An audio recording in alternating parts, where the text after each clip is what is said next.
ವಿಜಯನಗರ ಸಾಮ್ರಾಜ್ಯದ ಗತ ವೈಭವ ಸಾರುವಂತಹ ಹಂಪಿ ಉತ್ಸವಕ್ಕೆ ಸಿಎಂ ಸಿದ್ದರಾಮಯ್ಯ ಚಾಲನೆಯನ್ನ ಕೊಟ್ಟಿದ್ದಾರೆ. ಇವತ್ತು ಮತ್ತು ನಾಳೆ ಹಂಪಿ ಉತ್ಸವ ನಡೀತಾ ಇದೆ. ಇನ್ನು ಹಂಪಿ ಉತ್ಸವದಲ್ಲಿ ಸ್ಯಾಂಡಲ್ವುಡ್ ಕಿಂಗ್ ಶಿವರಾಜ್ ಕುಮಾರ್ ಹಾಗೂ ಅಶ್ವಿನಿ ಪುನೀತ್ ರಾಜ್ಕುಮಾರ್ ಆಗಮಿಸಿದ್ರು. ಇದೇ ವೇಳೆ ಡ್ರೋನ್ ಶೋ ಕೂಡ ಆಯೋಜನೆ ಮಾಡಲಾಗಿತ್ತು.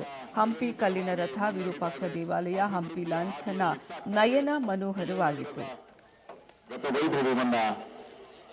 ಮತ್ತೆ ಮರಳಿಕೊಳ್ಳುತ್ತಾ ಇದೆ. ಇದಾದ ಕೂಡಲೇ ಸನ್ಮಾನ್ಯ ಮುಖ್ಯಮಂತ್ರಿಗಳು ಹಾಗೂ ಗಣ್ಯರು ಧ್ವನಿ ಹಂಪಿಯ ಗತ ವೈಭವ ಈ ಡ್ರೋನ್ ಶೋ ಮೂಲಕ ನೀವೆಲ್ಲರೂ ಕೂಡ ಕಣ್ತುಂಬಿಕೊಳ್ಳಬಹುದು. ಹಂಪಿಯ ಈ ಒಂದು ಸಾಂಸ್ಕೃತಿಕ ಹಿರಿಮೆಗೆ ಇದು ಲಾಂಛನ. ವಿಶ್ವವಿಖ್ಯಾತ ಹಂಪಿ ಉತ್ಸವ ಲಾಂಛನ ನಿಮ್ಮ ಮುಂದೆ ಡ್ರೋನ್ ಮೂಲಕ